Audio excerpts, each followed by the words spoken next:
500కి exchange exchange exchange exchange exchange exchange 1000 రూపాయలు 500 exchange exchange. ఇవి ఇన్ని మనం చేంజ్ తీసుకోవాలంటే పైసలు మనకు ఎట్లా దొరుకుతాయంట? పరిశ్రమనే రా, మస్తు మస్తు పైసలు అయిపోయినాయి. అక్కడ ఎక్స్చేంజ్ ఆఫర్ ఉందంటే వీడు ఎక్స్చేంజ్ ఆఫర్.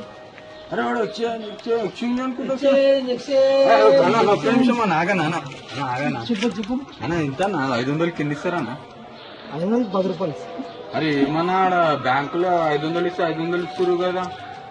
2 రోజులు నిలవాడు 3 రోజులు నిలవాడు పోవాడా. నాష్టాలకు బీసాలకు పెట్రోల్ అంతా ఆడికి గడుపుతాం.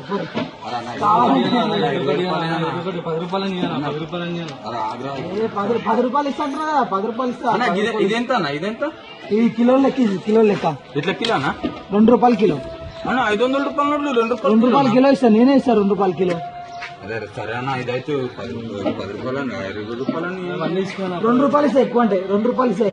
500 ఇస్తాను ప్లీజ్ అన్న. 500 ఇయ్యన్న, ఆకలి అవుతుందన్న. 12 రూపాయలు ఇస్తా. 12 రూపాయలు 1 రూపాయికి రాదన్న. పైసలు